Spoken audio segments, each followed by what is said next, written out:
Miss Elena, will you be my mom for Christmas? Sweetie, I don't think... My dad calls your name in his sleep. He likes you. But he doesn't know how to say it. Your father... He hired me to teach you. Not to. He hired you because you looked sad. Like him. Like me. We're all sad people in this house, Miss Elena. Because Christmas is about miracles. And I know miracles aren't real, Miss Elena. But I thought maybe, if I asked really nicely, maybe Santa would make an exception.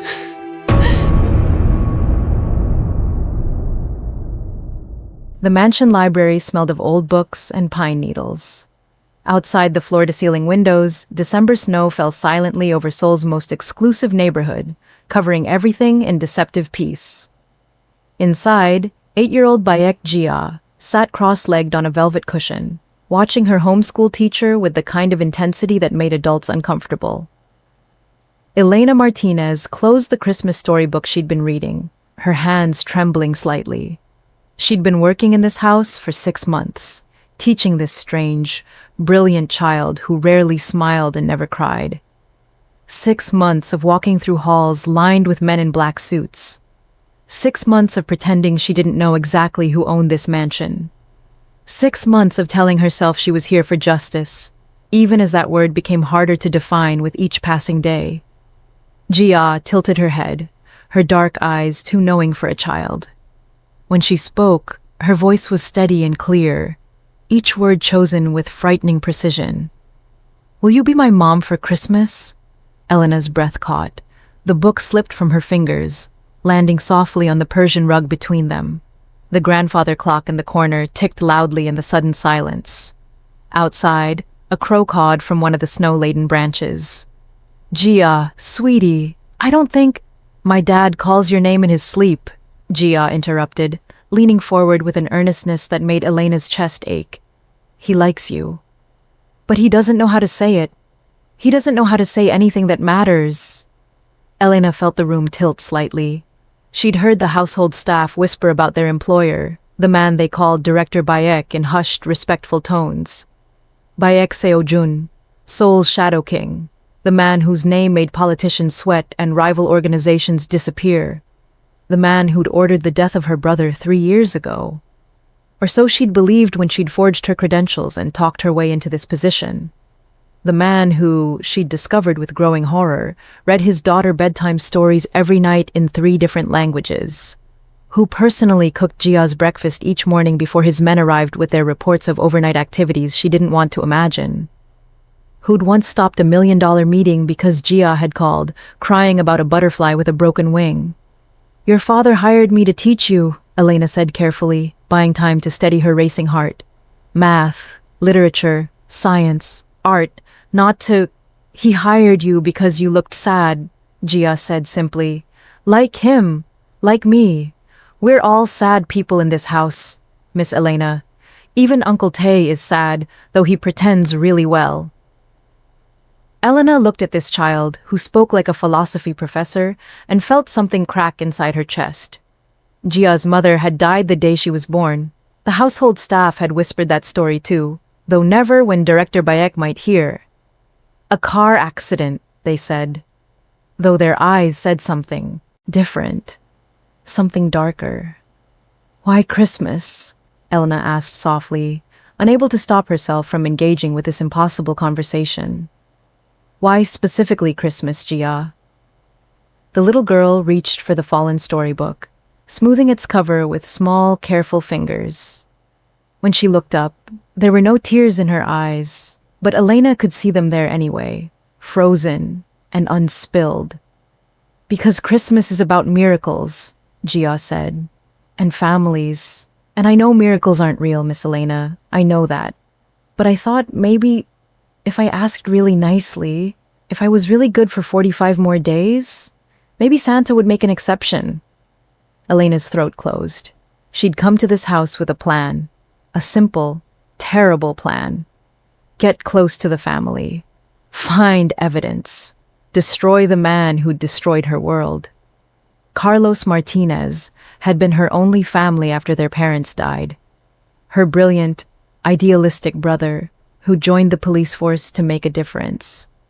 Who'd gone undercover to infiltrate Seoul's criminal networks. Who'd called her one last time, his voice shaking with fear, saying only, "If anything happens to me, it was Baek Seo-jun. Don't trust anyone. I love you, Elena." That was 3 years ago. The Seoul police had been sympathetic but useless. The case went cold within weeks. Carlos was just another casualty in a war most people pretended wasn't happening. So Elena had learned Korean, changed her last name from Martinez to Reyes, created a teaching credential that would pass basic scrutiny, and slowly, methodically, worked her way into Baek Seo-jun's home. What she hadn't planned for was Gia, this strange, lonely child who collected broken things and tried to fix them, who spoke 4 languages but struggled to understand simple emotions, who'd grabbed Elena's hand on the first day and said, "You smell like jasmine. My mother liked jasmine. I think we'll be friends." And what Elena definitely hadn't planned for was the way her heart had started betraying her. The way she'd catch herself looking forward to the rare moments when Director Bayek would appear in the library doorway, his severe face softening almost imperceptibly when he watched his daughter laugh at one of Elena's stories. The way her pulse would quicken when he'd ask, in his careful, formal English, if she needed anything to make her job easier. The way she'd started dreaming about him, too. "Gia," Elena began, trying to find words that wouldn't break this child's heart. "Your father is a very busy, very important man. He has a whole organization to run, responsibilities I can't even imagine. I'm just your teacher. I'm not—" "You're the only person who doesn't act afraid of him," Gia said. And now Elena could hear the desperation creeping into that controlled voice. "Everyone else looks at him like he's a monster, but you look at him like he's just a person, a tired person who's trying really hard." Elena closed her eyes. The truth was more complicated than Gia could understand. Yes, Elena had stopped being afraid of Seo-jun weeks ago. But not because she was brave. Because she'd watched him. Really watched him. And what she'd seen had shaken her certainty more than any evidence could have. She'd seen him up at 3 a.m, sitting in his study, staring at photos of his dead wife with a grief so profound it seemed to swallow all the air in the room. She'd seen him dismiss his security team to personally check that every door and window in Gia's wing was locked each night. She'd seen him take a phone call that left him white and shaking, then compose himself completely before walking into the library to ask Gia about her day, as if the world weren't burning down around him. She'd also seen the blood on his shirt cuffs once, quickly hidden, the bruises on his knuckles, the cold, dead expression in his eyes when he thought no one was watching, the kind of emptiness that came from doing things that couldn't be undone. "Your father loves you very much," Elena said finally, opening her eyes to meet Gia's gaze. "You know that, right?" "I know," Gia said softly. "But love isn't the same as happy. He loves me, but he's not happy. I think he might be happy if you stayed. Not just as my teacher, but as more." Before Elena could respond, the library door opened. Both of them turned to see Uncle Tae, Director Bayek's head of security and oldest friend. He was a mountain of a man, scarred and severe, but he always brought Gia candies from his pockets and called her "little boss," with genuine affection. "Miss Reyes," he said in English, his accent thick but clear. "Director Bayek requests your presence in his study, if now is convenient." Elena's stomach dropped. In 6 months, she'd never been summoned to the study. The study was where business happened, the kind of business that didn't involve homeschool teachers. "Of course," she said, her voice steadier than she felt. She stood, smoothing her simple gray dress, then looked down at Gia. "We'll talk more later, okay? And sweetheart, I'm not going anywhere, not before Christmas. I promise." Gia nodded, but her expression said she'd heard promises before, that she knew how easily they broke. Elena followed Uncle Tay through the mansion's corridors, her mind racing. Had he discovered who she really was? Had someone run a deeper background check? She'd been so careful, but careful wasn't the same as safe. Her heart hammered against her ribs. The study was on the third floor, in the oldest part of the mansion. Uncle Tay knocked twice, waited for a response Elena couldn't hear, then opened the door and gestured for her to enter. He didn't follow. The door closed behind her with a soft, final click. Seo-jun stood by the window, backlit by the gray December afternoon. He didn't turn around immediately. Elena took the opportunity to study him. This man she'd spent 6 months trying to understand, and 6 years before that learning to hate. He was tall, broad-shouldered, dressed in a perfectly tailored black suit that probably cost more than her annual salary. His dark hair was styled back from his face, revealing sharp cheekbones and a jawline that belonged in a perfume advertisement. But it was his hands that always caught her attention. Long-fingered, elegant, and yet scarred in ways that told stories she didn't want to imagine. "Miss Reyes," he said finally, still not turning. His English was excellent, barely accented. He'd been educated in the States. She'd learned from Gia. Harvard Business School, full scholarship, back when people still thought he might choose a legitimate path. "Thank you for coming. Please, sit." Elena sat in one of the leather chairs facing his desk, forcing her spine straight, her hands calm in her lap. Whatever this was, she wouldn't give him the satisfaction of seeing her afraid. He turned then, and she was struck again by his face. It was a beautiful face, she'd admit that much. But more than beautiful, it was haunted. There were shadows under his eyes that spoke of sleepless nights, lines around his mouth that came from swallowing words that wanted to escape, and his eyes, dark, intense, impossibly sad, held the kind of pain that people only earned through terrible experience. "I wanted to discuss Gia's progress," he said, moving to sit behind his desk. The words were professional, but something in his tone suggested that wasn't the only reason she was here. "She seems different lately, happier. I wanted to know your perspective on her emotional development." Elena relaxed slightly. This she could handle. Gia is an exceptional child, Director Bayek. Brilliant, creative, remarkably perceptive for her age, but she's also been very isolated. The happiness you're seeing, I think, comes from having consistent, positive interaction. Children need connection. Connection, he repeated, as if testing the word's weight. "Yes, I suppose they do." He was quiet for a moment, his fingers steepled beneath his chin.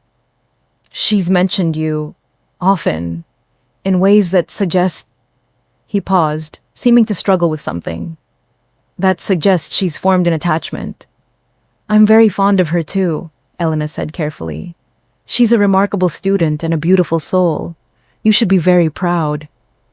His eyes met hers then, and Elena felt that familiar jolt of electricity that had been growing stronger with each accidental encounter, each brief conversation in the hallway, each moment she let herself forget why she'd really come here. "I am proud," he said quietly, "though I have very little to do with how she's turned out. Her mother's goodness, perhaps. And lately, your influence." "She laughs now, Miss Reyes. Did you know that? Actual laughter. I'd almost forgotten what it sounded like." Elena's throat tightened. There was something raw in his voice, something vulnerable he was letting her see. She didn't know what to do with it. "Children are resilient," she managed. "They just need to feel safe." "Safe," he repeated, and now his voice went harder. "Yes, safety. That's something I can provide. Guards, protocols, walls. But happiness?" He shook his head. "That seems to be your department." Before Elena could respond, he stood abruptly and walked back to the window. Snow was falling harder now, turning the world outside into a white blur. "There's a Christmas charity event," he said, his back to her again. December 15th, the organization hosts it annually. Community relations, they call it. In truth, it's theater, showing the public we're civilized, that we care. His tone suggested what he thought of that particular fiction. I'm required to attend. Gia is required to attend. And she's insisted, actually, that you attend as well, as her guest. Elena blinked. I'm not sure that's appropriate, Director Beck. I'm just her teacher. He turned then, and something flickered across his face. Disappointment, relief. She couldn't read it. Gia rarely asks for anything, he said, and when she does, I find it difficult to refuse her. So I'm extending the invitation formally. December 15th, 7 o'clock. Formal attire. A car will be arranged. Will you come? It wasn't really a question. They both knew that. But his eyes held something that looked almost like hope, and Elena realized with a start that he wanted her there. Not just for Gia, for himself. This was dangerous. This was exactly the kind of proximity she'd been avoiding, the kind of complication that would destroy her careful plans. She should say no, should maintain boundaries, should remember why she'd come here in the first place. Yes, she heard herself say, I'll come. Something in his expression shifted, softened. For just a moment, the armor cracked and she saw the man underneath, lonely, exhausted, desperate for something he didn't know how to name. Thank you, he said quietly. Then, more formally, that will be all, Miss Reyes. Please give Gia my love. Tell her I'll be home for dinner tonight. Elena stood, nodded, and moved toward the door. Her hand was on the handle when his voice stopped her. Miss Reyes? She turned back. He was watching her with an expression she couldn't quite name. The jasmine perfume you wear, he said. My wife loved that scent. I'm not sure if that makes it harder or easier to have you here, but I thought you should know. Elena's breath caught. She nodded, unable to speak, and left the room before he could see the tears stinging her eyes. Outside the study, Uncle Tay was waiting. He studied her face with those shrewd, knowing eyes, then spoke in Korean, which he knew she understood perfectly. He's a good man in a bad world, teacher. Remember that? Elena looked at him sharply. How much do you know? Uncle Tay's expression didn't change. I know you came here with hate in your heart. I know that hate is becoming something else. I know that something else will either save you both or destroy you. Choose carefully which path you walk. He turned and left before she could respond, his heavy footsteps echoing down the hallway. Elena stood there for a long moment, her heart racing, her mind spinning. Then she walked back to the library, where Gia was waiting with that too-knowing expression, and tried to pretend her carefully constructed world wasn't beginning to crumble. The days after that conversation moved in a strange, suspended way. Time felt both too fast and too slow. Elena threw herself into Gia's lessons, teaching the girl history and literature and mathematics, all while trying not to think about the upcoming charity event. Trying not to think about Seo-jun's eyes when he'd mentioned his wife's perfume. Trying not to think about Uncle Tae's warning. But Gia had other plans. The child had apparently decided that Elena's agreement to attend the charity event was permission to escalate her matchmaking campaign. It started small. Gia would suddenly develop urgent questions about her homework that required both Elena and her father's input simultaneously. She'd insist that certain books be read aloud by both adults, taking turns with different character voices. She'd claim to hear frightening noises that necessitated both of them tucking her in at night.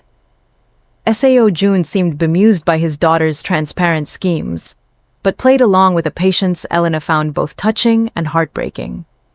He'd arrive at the library for these manufactured emergencies, loosening his tie, exhaustion written in every line of his body, and transform himself into whoever Gia needed him to be. The patient explainer of difficult math concepts, the dramatic narrator of adventure stories, the brave protector checking under beds for imaginary monsters. And always, his eyes would find Elena's. Quick glances that lasted a heartbeat too long.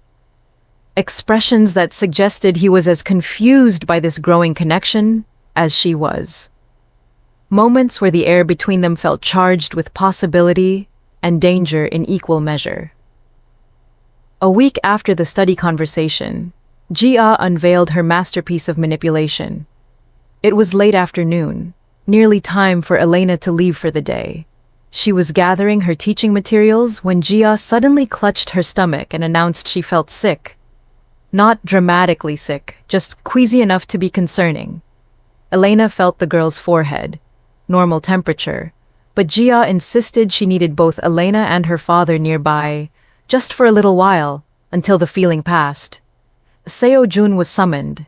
He arrived within minutes, his face tight with worry, all business forgotten at the suggestion his daughter might be unwell.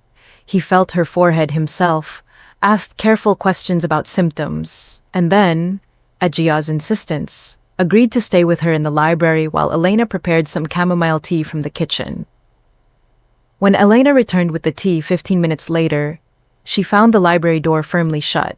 She knocked, called out, and tried the handle. Locked. Jia, she called, alarm rising. Director Bayek? We're fine, Miss Elena, Jia's voice came through the door, suddenly much stronger and healthier than it had been 20 minutes ago. But the door is stuck. I think the old lock finally broke. Uncle Tae is looking for the spare key, but he said it might take a while.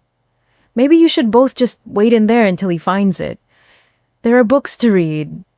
You could talk, get to know each other better.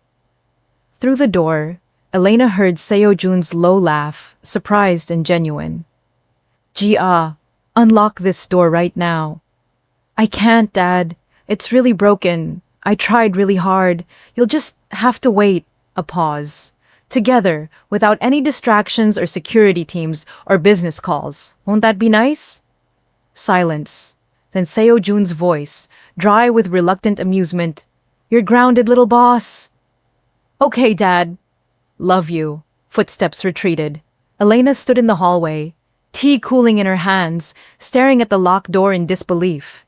She was trapped in the library with Bayek Seo-jun, Seoul's most dangerous man, the man who'd ordered her brother's death, the man whose eyes made her forget why she'd come here, the man who called his daughter in dreams, and whose name she was starting to call in her own. This was a disaster. Or maybe a treacherous voice in her head whispered this was exactly what both of them needed. Hello, beautiful viewers and listeners. I hope you're enjoying this story. If yes, please do me a favor and smash that like button right now. It helps us bring you more incredible romances like this one. And don't forget to subscribe and turn on notifications so you never miss our subsequent stories. And lastly, go to the comment section below and tell me where in the world you're watching from. And here's something special. If you'd like your name featured as a character in our next Mafia romance story, drop your name in the comments right now. We read every single one, and you might just become the next hero or heroine. All right, let's get back to the story. Inside the library, Seo-jun stood perfectly still, staring at the locked door with an expression caught between exasperation and something that looked almost like relief. He turned to look at the room as if seeing it for the first time. Floor-to-ceiling bookshelves, comfortable reading chairs, a small fireplace that hadn't been lit in years, windows showing the darkening December sky and falling snow. My daughter, he said quietly, is going to be a terrifying adult. Elena couldn't help the laugh that escaped. She set the tea tray down on the small table between the reading chairs and looked at this man who commanded an empire with a word, now trapped by an 8-year-old's machinations. She's brilliant, Elena agreed, and determined. I wonder where she gets that from. Seo-jun's lips quirked in what might have been a smile. It transformed his face, made him look younger, less burdened. Then it faded, and the weight settled back onto his shoulders. You should sit, he said, gesturing to one of the chairs. Tae will find the spare key eventually, though knowing my daughter's planning skills, she's probably hidden it somewhere creative. They sat, an appropriate distance apart, the tea growing cold between them. Outside, the snow was falling harder now. Elena could hear wind picking up, whistling against the windows. A storm was coming. She wondered if Gia had somehow arranged that too. "I should apologize," Seo-jun said after a long silence. "For my daughter's behavior. She's been different lately, more assertive. I'm not sure how to handle it." "She's lonely," Elena said gently, "and she's smart enough to recognize what she needs, even if she doesn't have the language for it yet. What she needs is connection, family, love that isn't wrapped in fear." Seo-jun's eyes snapped to hers, sharp and suddenly guarded. "Fear?" Elena held his gaze.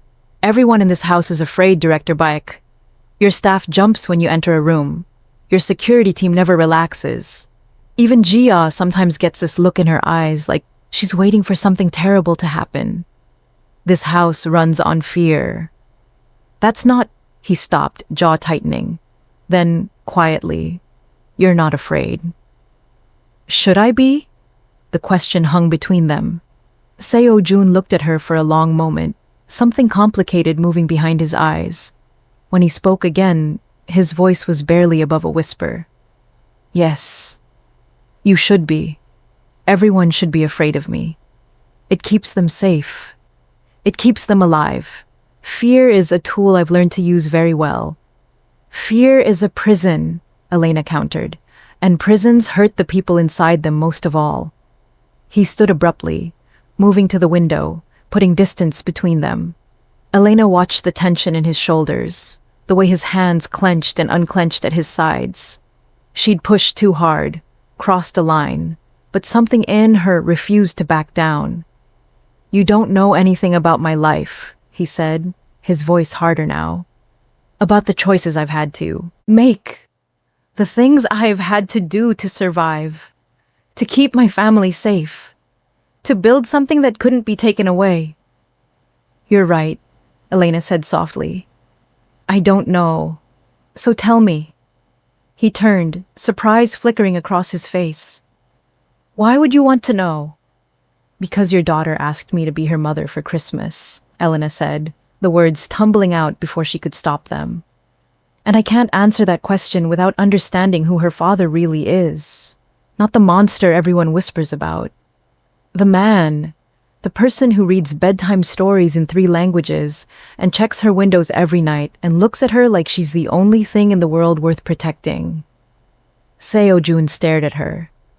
The silence stretched. Outside, thunder rumbled, unusual for a winter storm, and the lights flickered briefly. Neither of them moved. "My father was a fisherman," Seo-jun said finally, his voice distant. "In Busan.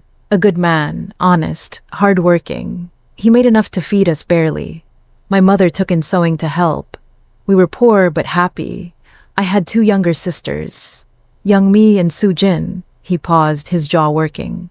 "When I was 16, my father's boat was taken, not by the sea, by men who said he owed money for fishing in their waters. Waters they decided they owned, even though they'd been public fishing grounds for generations." Elena stayed silent, sensing that any interruption would stop this flow of words. "My father tried to negotiate," Seo-jun continued. "Tried to explain he'd been fishing those waters his whole life. They didn't care. They wanted payment, money we didn't have. So they took my sisters instead. As collateral, they said. Until the debt was paid." His voice went flat. "They were 12 and 14 years old." Elena's hands gripped the arms of her chair. "I found where they were keeping them," Seo-jun said. "A warehouse in the port district. I was just a kid, skinny, nobody important. But I'd been studying, reading, learning. I knew these men weren't invincible. They were just bullies with weapons. So I made weapons of my own, crude ones. And I went to get my sisters back." "Did you?" Elena whispered. "I killed 4 men that night," Seo-jun said, meeting her eyes. "The first 4 of many. I was 16 years old, and I killed 4 grown men with a hammer and a fishing knife. And I felt nothing, no guilt, no horror, just relief that they couldn't hurt anyone else, that my sisters were safe." The lights flickered again. The storm was intensifying. The local organization heard about it, he continued. What I'd done, they were impressed, recruited me, told me I had potential, told me boys like me, smart boys, angry boys, we could go far in their world, and I believed them because I didn't see another choice. My father's business was destroyed, my mother was broken, someone had to provide, someone had to protect, so I became the thing I'd killed, and I told myself it was for a good reason. He moved back to his chair, sitting heavily, suddenly looking exhausted. By the time I was 25, I ran Seoul, he said quietly. I'd built an organization that made the old families look like children playing at crime. I was ruthless, efficient, successful, and completely empty. Then I met Soo-yeon. His voice softened on her name. She was a nurse, working in a free clinic in one of the neighborhoods my organization controlled. She knew who I was, what I was, and she looked at me anyway, like I was human, like I could be something more than what I'd become. We married within a year, and for the first time since I was 16, I felt hope. Like maybe I could change, could be better, for her. What happened? Elena asked gently. Rival organization, Seo-jun said. The Hwang Syndicate. They'd been losing territory to me for years. They wanted to send a message, so they rigged Soo-yeon's car, a bomb. It was supposed to kill her instantly. His hands clenched into fists. But it didn't. The device malfunctioned. The explosion was smaller than intended.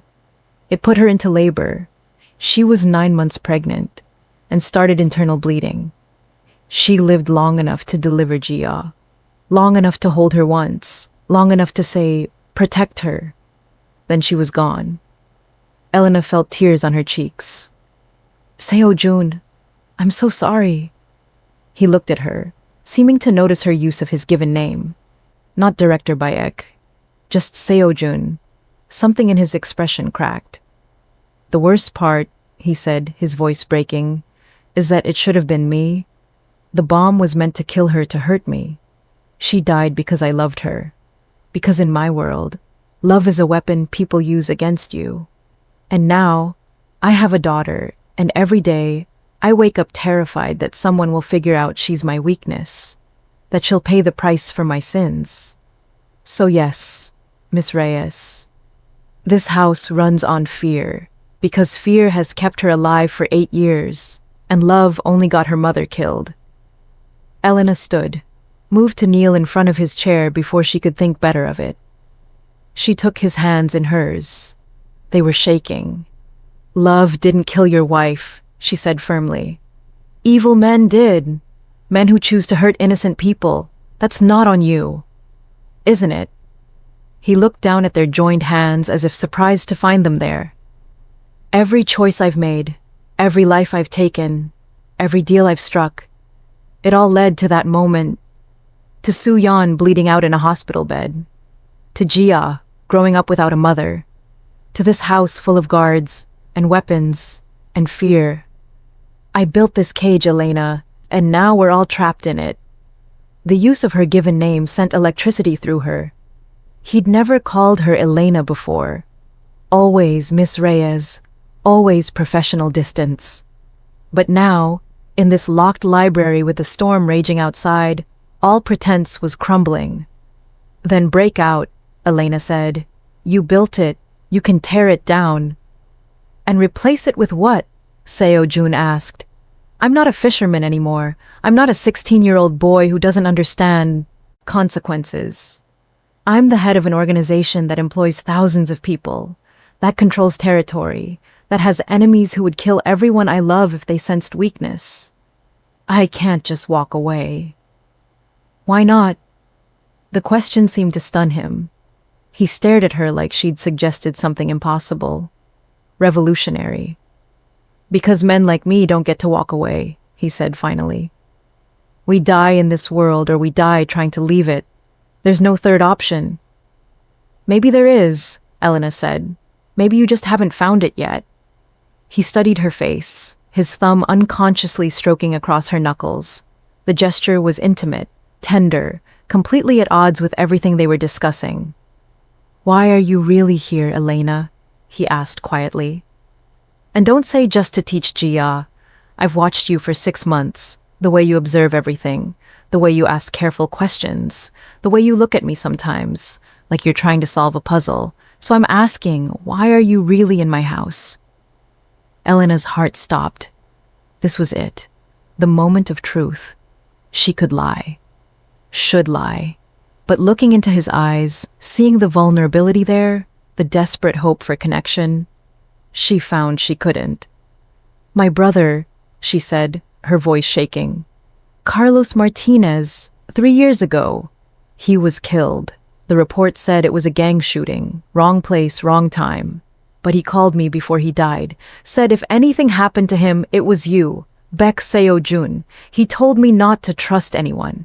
So I learned Korean. I changed my name. I came here to find proof, to destroy you. Seo-jun went very still. His hands didn't release hers, but she felt his entire body tense, ready for violence or flight. And have you? He asked, his voice carefully neutral. Found proof? I found a man who loves his daughter, Elena said, tears flowing freely now. I found a house full of loyalty and strange honor. I found guards who would die for you and a child who thinks you hung the moon. I found you, Seo-jun, and none of it matches what I thought I'd find. None of it makes sense. Carlos Martinez, Seo-jun said slowly, as if retrieving a memory from deep storage. Undercover. Police.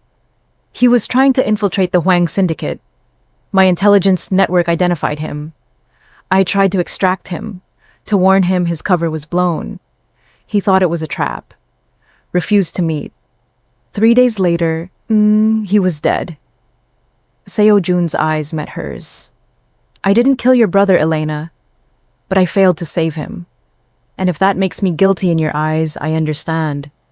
Elena felt the world tilt. You knew who I was. Within a week of hiring you, Seo-jun confirmed. Tae ran a deep background check, found the connection. But Gia had smiled when she met you. Actually smiled. And I thought... He paused, seeming to struggle with the words. I thought if you were here for revenge, you'd already have taken it. And if you stayed, maybe it meant you'd found something worth staying for. Something beyond hate. You let me stay knowing I came to destroy you? I let you stay, hoping you'd find reasons not to, Seo-jun said simply. Was I wrong? Elena looked at their joined hands, at this man who'd just confessed to being a killer, and a crime lord, and a father desperate to protect his daughter. This man who'd known she was his enemy's sister, and hired her anyway. This man who was nothing like she'd expected, and everything she'd been afraid to hope for. I don't know what I found, she whispered, but it's not what I came looking for. The lights went out completely. The storm had killed the power. In the darkness, Elena felt Seo-jun's hands tighten on hers. Don't move, he said. Let me find the emergency lanterns. They should be... Thunder cracked, closer now. Lightning illuminated the library in flashes. In those brief moments of light, Elena saw his face. Saw the fear there. Not fear of her. Fear of this moment. Of what they were admitting to each other. He found the lanterns. Lit them with matches from the fireplace. Soft, golden light filled the library, turning it into something from a fairy tale. Outside, the storm raged. Inside, they stared at each other across an impossible divide. What do we do now? Elena asked. Seo-jun was quiet for a long moment. Then he moved to the fireplace, began building a fire with practiced efficiency. The kindling caught. Flames grew. Warmth began to fill the room. Now, he said, not looking at her, we wait for the storm to pass, and we decide if we're enemies or something else. And if we're something else? Elena asked, moving to stand beside him. What then? He turned to face her. In the firelight, with his guard finally down, he looked younger. Less like a crime lord and more like a man who'd survived too much and was tired of surviving alone. Then we figure out how to tell my daughter that her Christmas wish might actually come true, he said, and we pray we both survive the consequences. Elena reached out, touched his face. He closed his eyes as if the contact caused him pain, or relief, or both. Your brother, he said, his voice rough. He was brave, stupid, but brave. He was trying to gather evidence against the Huangs. They found out. They made it look random, but it was an execution. I've spent 3 years trying to bring them down for it, among other crimes. It's why they want me dead. Why they've been escalating. They know I'm close to having enough to destroy them. Why didn't you tell me this before? Would you have believed me? Seo Jun opened his eyes. Or would you have thought I was lying to save myself? Elena didn't answer because they both knew the truth. She wouldn't have believed him. But now, after 6 months of watching him, after seeing who he really was, she did. Show me, she said. Show me the evidence. Let me see what you've been building. Seo Jun studied her face. If I show you, you become complicit. You become part of this. There's no walking away after that. I stopped being able to walk away when your daughter asked me to be her mother, Elena said. Show me. He hesitated, then nodded. Crossed to one of the bookshelves. Pulled 3 specific books in sequence. The shelf swung open, revealing a safe. He worked the combination, extracted a folder thick with documents. Everything I have on the Huang syndicate, he said, handing it to her. Names, dates, crimes, financial records, witness statements. Some of it collected by your brother before he died. He was building a case. I've been finishing it for him. Elena took the folder with shaking hands. Opened it. Started reading. For the next 2 hours, as the storm raged outside and the fire crackled beside them, she read everything. Bank transfers, murder contracts, political bribes, human trafficking routes, and there, in the margins of several documents, her brother's handwriting, notes, observations, his distinctive style of annotation, and detailed correspondence between Seo Jun and Carlos, attempts to coordinate, to work together, to bring down the Huang organization from both sides, plans that had died when Carlos refused the final meeting, thinking it was a trap. He didn't trust you, Elena said, looking up with tears streaming down her face. He was smart not to, Seo Jun said quietly. In his position, I wouldn't have trusted me either. But I wish... He stopped, jaw clenching. I wish I could have saved him. I've saved that wish for 3 years. It doesn't change anything. Elena closed the folder, looked at this man who'd been carrying her brother's death as his own failure, who'd been trying to finish Carlos's mission, who'd let her into his house knowing she blamed him, hoping she'd stay long enough to learn the truth. What's the end game? She asked. With all this evidence, what are you planning?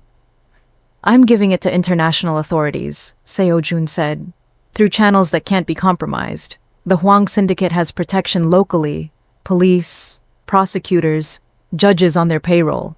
But international pressure, they can't buy their way out of that. Once I release this, they're finished. And your organization? He smiled, bitter and tired. Also finished. This evidence doesn't just implicate the Huangs. It exposes the entire network, including my operation. I'll be arrested too. Tried. Imprisoned, maybe deported, but Jia will be safe. My legitimate assets are in her name, in trust. She'll be wealthy, protected, free. That's all that matters. You're planning to sacrifice yourself, Elena realized. I'm planning to give my daughter a chance at a normal life, Seo Jun corrected. One where she doesn't grow up in a house full of armed guards, where she can go to regular school, have real friends, maybe even a real family. He looked at Elena. That's what Su-yeon would have wanted. What she asked me to do with her last breath. Protect Jia, even from me, if necessary. Elena felt something break open in her chest. This man, this impossibly complicated, damaged, honorable man, he'd been planning his own destruction to save his daughter. And he'd known for 6 months that Elena had come to help destroy him. Yet he'd let her stay because Jia smiled around her. When? She asked. When are you releasing the evidence? January, he he said. After Christmas, I wanted to give Gia one last holiday, one last memory of us as a family before everything changes. That's why she asked me to be her mother for Christmas, Elena breathed. She knows, doesn't she, that you're planning to leave. Seo Jun's face confirmed it. She's too smart.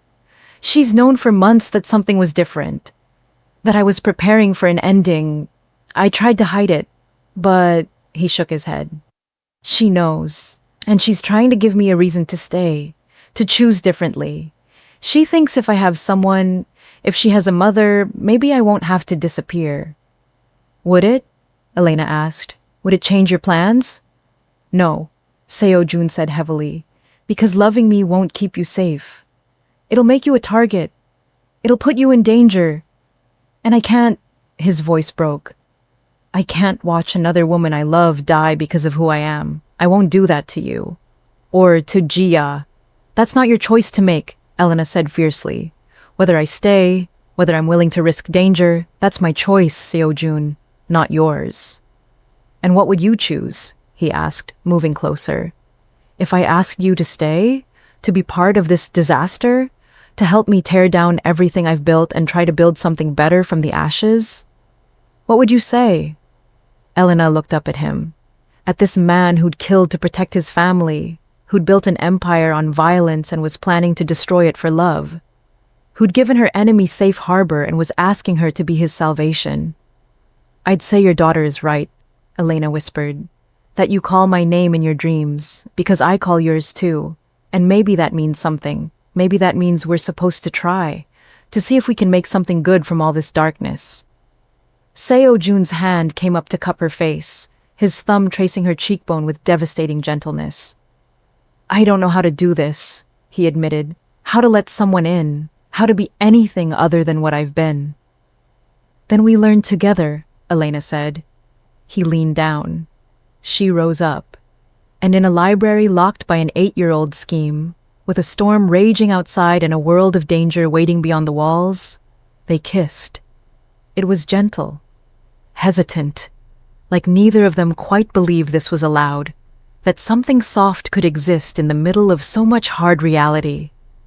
But it was real, warm, alive, a promise neither of them knew if they could keep, but were willing to try. When they pulled apart, Seo Jun rested his forehead against hers. Gia is going to be insufferable about this, he murmured. Elena laughed, the sound surprised and bright. She orchestrated it. She deserves to gloat. She's 8 years old, Seo Jun said, but he was smiling. Actually, smiling. What 8-year-old successfully matchmakes her father? One who's brilliant, determined, and knows exactly what she wants, Elena said. Like her father. The smile faded, replaced by something more serious. Elena, what happened tonight? What I told you? The evidence you saw? You understand you can't unknow any of this? You're involved now. Complicit. If things go wrong... I understand, Elena said, and I'm staying anyway. We finish what Carlos started. Together. And then we figure out what comes next. Outside, the storm was beginning to ease. The thunder grew more distant, the lightning less frequent. Inside, the fire burned low, casting dancing shadows on the walls. A knock came at the door. Uncle Tae's voice, dry with amusement. Director, the spare key has been located. Shall I unlock the door? Seo Jun and Elena looked at each other, smiled. Yes, Tae, Seo Jun called. I think we're ready to come out now. The lock clicked. The door opened. Uncle Tae stood there, his face carefully neutral, though his eyes held unmistakable satisfaction. The young miss has already gone to bed, he reported. She asks that I tell you both good night, and that she hopes you had a productive conversation. Very productive, Seo Jun said, his hand finding Elena's. Thank you, Tai. The older man nodded, started to leave, then paused. Director? Miss Reyes, what you're planning with the evidence? The authorities? It's dangerous, more dangerous than you know. The Huangs have eyes everywhere. Be careful who you trust. We will be, Elena said. Uncle Tay studied them both for a long moment, then nodded and disappeared into the darkness of the hallway. Seo Jun turned to Elena. He's right. This is dangerous. Are you sure? Elena squeezed his hand. I'm sure. Now take me to say goodnight to your daughter. Our daughter, if she still wants that. We need to tell her we're at least trying to make her Christmas wish come true. Together, they walked through the quiet mansion, hand in hand, toward Jia's room, toward whatever future they could build from the wreckage of their pasts, toward hope, fragile and new, growing in the darkness like the first flowers of spring.